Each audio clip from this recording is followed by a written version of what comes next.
Menopause and menopause care has become a little bit of an orphan over the last 20 odd years, but thankfully things are changing.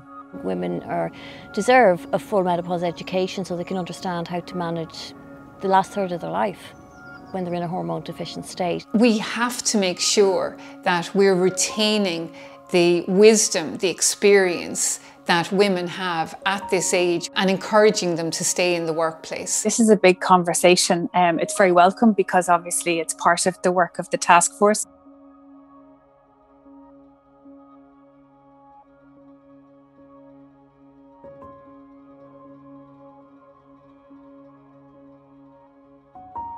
Menopause is an inevitable consequence of getting older if you are female, and you would imagine it would be part of a normal sort of a gynecology health service, hospital-based, but it isn't, because for the most part, gynecology clinics are run by surgeons. It's not a surgical condition, it's a hormone condition, an endocrine condition, but endocrinologists have no interest in it.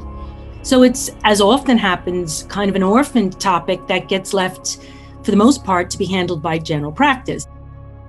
Unfortunately, over the generations, what has happened is the main treatment option for people who are suffering a lot of menopausal symptoms, which is hormone therapy, had become a little bit taboo, not for genuine reasons. There was a lot of headlines implying that if you were, weak enough or not strong enough to endure your menopause without hormones, and you chose to use HRT, you had an enormous risk of getting breast cancer and too bad about you, which has never been true.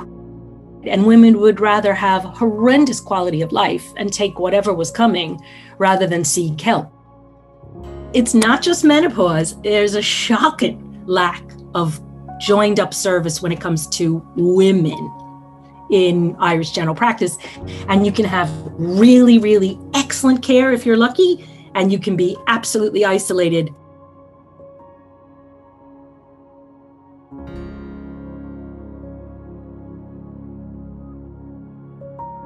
The emotional side of it is huge, and it's not understood, and there's always many women in their 40s in particular will go to their GP not feeling themselves, and they will end up probably with prescriptions for antidepressants. And yes, they have a place, but if this is hormonal, it's not the first line treatment.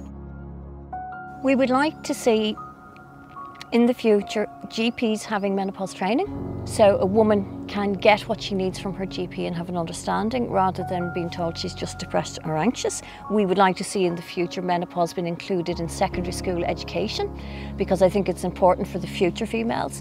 And we would like to see every woman educated on menopause so she can thrive in the last third of her life.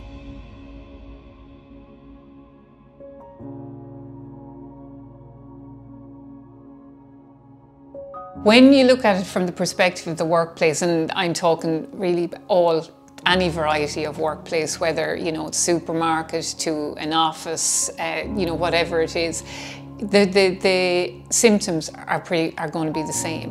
One of the biggest ones, or one of the biggest challenges, would be a loss of confidence, which we know can happen many women in menopause, and that loss of confidence triggers loss of self-esteem. You begin to doubt yourself. You don't feel as confident in a role that previously you could have done with your eyes closed, and doubt sinks in.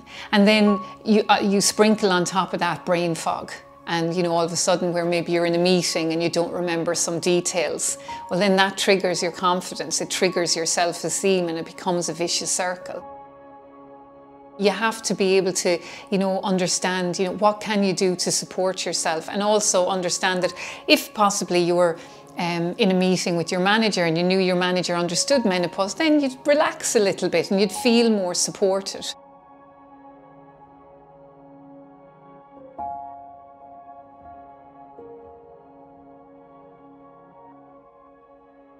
So over the last year, the Women's Health Task Force has taken part in or has carried out a radical listening exercise, which is further engagement with over 1,000 stakeholders, including a number of workshops where we speak to women about all of their health issues, their engagement with health services, and obviously menopause comes up as part of that conversation as well.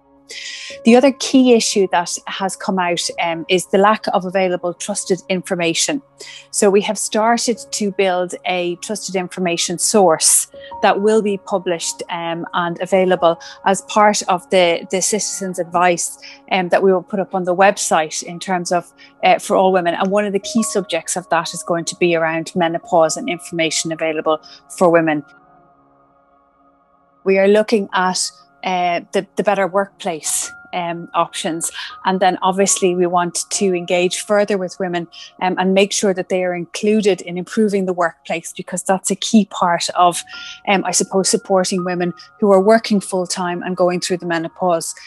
So getting them involved in that project as well is going to be a key priority for us.